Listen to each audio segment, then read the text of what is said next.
Папата Францис лета за Ирак за прва папска посета на земјата и за неговото прво меѓународно патување од почетокот на пандемијата.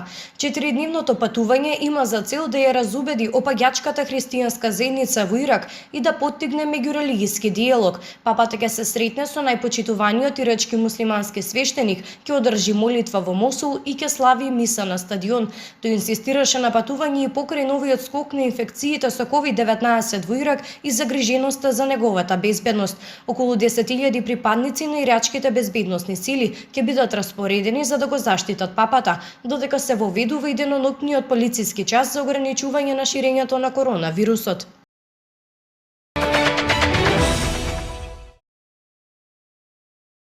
Кина на својот најголем политички состанок објави дека ќе изврши ремонт на изборниот систем на Хонг Конг за да обезбеди така наречен патриоти да бидат на чело, знак дека владата повеќе нема да толерира несогласување во градот.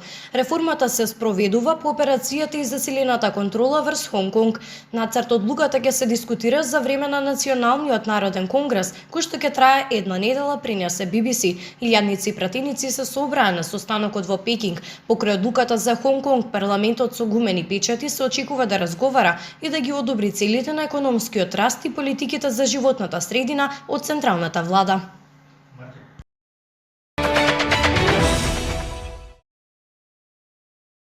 Кипар соопшти дека ќе ги отвори своите граници за вакцинираните британци од почетокот на мај, но ограничувањата за патување на владата на Велика Британија се уште ќе бидат на сила.